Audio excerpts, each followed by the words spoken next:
ওমানে আগামী কয়েকদিন অস্থিতিশীলতা আবহাওয়া বিরাজ করবে। আজ এক বিবৃতিতে দেশটির আবহাওয়া অধিদপ্তর জানিয়েছেন, আগামী ২১ আগস্ট পর্যন্ত দেশের বিভিন্ন অঞ্চলে বজ্রবৃষ্টি ও ঝড় হওয়ার সম্ভাবনা রয়েছে।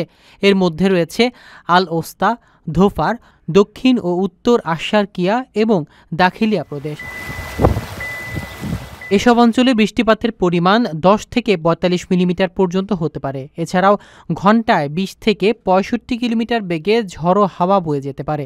সমুদ্রপৃষ্ঠের ঢেউয়ের উচ্চতা সর্বোচ্চ ৪ মিটার পর্যন্ত হতে পারে এমন আশঙ্কার কথা বলা হয়েছে। আবহাওয়াবিদরা সতর্ক করে বলেছেন, এতে ওয়াদি এলাকা এবং সমুদ্রযাত্রা ঝুঁকিপূর্ণ হয়ে উঠতে পারে। এই কয়েকদিন প্রবাসী বাংলাদেশিদের অপ্রয়োজনীয় ভ্রমণ ও সমুদ্রযাত্রা এড়িয়ে চলতে, পাহাড়ি ও ওয়াদি এলাকায় না যেতে এবং নিরাপত্তা বিধি মেনে চলার জন্য অনুরোধ জানানো হয়েছে। ওমানের সেরা রেট দিচ্ছে বাংলাদেশি প্রতিষ্ঠান গালফ এক্সচেঞ্জ।